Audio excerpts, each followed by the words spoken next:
like last. Had a leadership. Yeah, okay, you can go. Yeah, I'm finishing. Anyway, so everyone who died since the beginning of creation and went to hell. If there is 1,000-year reign, let's consider it. Let's say if there's a 1,000-year reign to come, then that will include those who die in that period also. Okay. So it's not a very easy subject, but I've tried my best. To complete this study, I think it's appropriate that we should look at some of the works for which we as believers shall receive rewards. Of course, when we are judged, God alone can judge our motives. Nevertheless, we can read in the Bible of some of the things which we can do to build up treasures for ourselves in heaven if our motives are correct. Hebrews 11 verse 6, God rewards those who seek Him diligently and faithfully. 2 Samuel 22 verse 21, God rewards us for our righteousness, uprightness, holiness.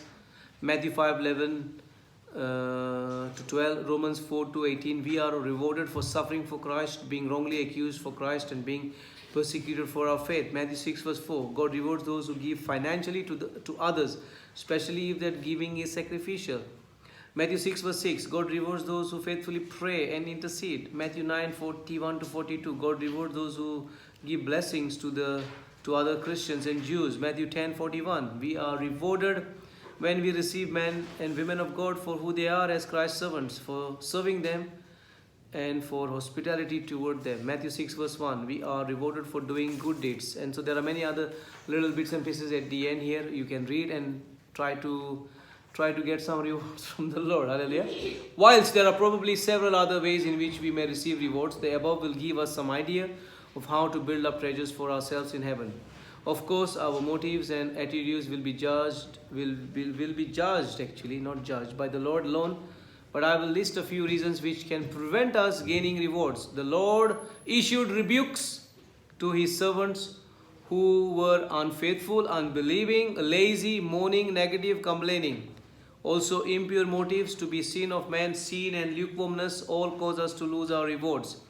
In addition, Deuteronomy 28 verse 47 tells us that those who will not serve God with joyfulness of heart, that is depressed, complaining, reluctant, come under a curse and suffer loss. Therefore, we conclude our rewards are based upon both what we do and our attitude of doing it. May God help us all to build up treasures in heaven which shall last forever and ever.